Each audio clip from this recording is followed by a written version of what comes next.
जम्मू कश्मीर में आतंकियों की टारगेट किलिंग ने एक बार फिर चिंता बढ़ा दी है। कुलगाम में हुए आतंकी हमले में घायल दूसरे प्रवासी मजदूर ने भी इलाज के दौरान अपना दम तोड़ दिया है। शुक्रवार को आतंकियों ने एक ईंट भट्टे पर काम कर रहे दो मजदूरों को गोली मारी थी। एक मजदूर की मौके पर ही मौत हो गई थी, जबकि दूसरा गंभीर रूप से घायल था।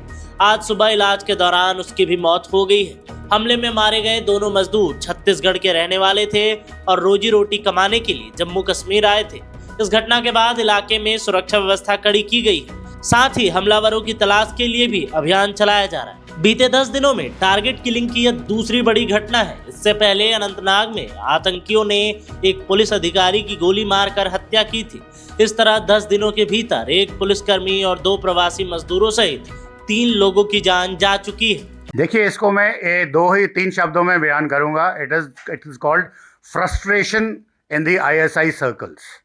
उनको पता चल गया है कि 2019 के बाद जो भी कार्रवाई शुरू हुई जम्मू कश्मीर में, आज हमारी जो सिक्योरिटी फोर्सेस की सक्सेस है वो ऑलमोस्ट 90% के आसपास है।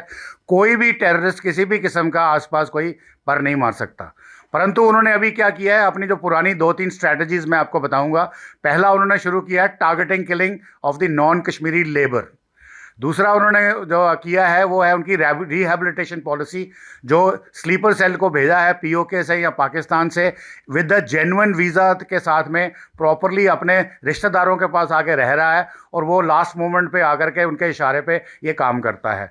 तीसरा उन्होंने जो यूज़ किया है वो यहाँ पे है कि उन्होंने एक पॉइंट ब्लैंक रेंज पे आकर के एक निहत्थे आदमी के ऊपर गोली चलाई है, और ऐसी जगह पे जहाँ पे उनके पास एस्केप रूट्स हैं, क्राउडेड एरियाज़ हैं, गोली मार के वो अपनी पिस्टल किसी को फेंक देगा या किसी को पकड़ा देगा और भीड़ में गायब हो जाएगा।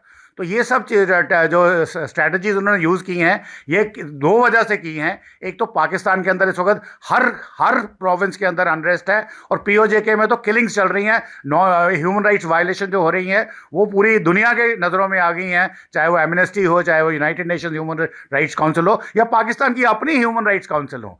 तो उससे जो नज़र भटकाने के लिए ये एक प्रयास किया गया है। और दूसरा, उनको मालूम है यहाँ पे अमरनाथ यात्रा चल रही है, तो उनको पता है कि इस तरीके से करने से उनको विजिबिलिटी मिलेगी, वर्ल्ड ओवर जो जर्नलिज्म है उनको पता चलेगा।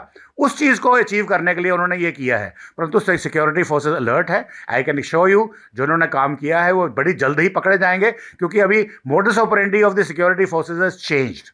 अब उनकी अकाउंटेबिलिटी ली जाती है, प्रोफेशनलिज्म होता है, और वो यूनिफाइड हेडक्वार्टर्स में इकट्ठे बैठ के काम करते हैं और एक ही सिनर्जाइज तरीके से काम करते हैं, and they will get the success.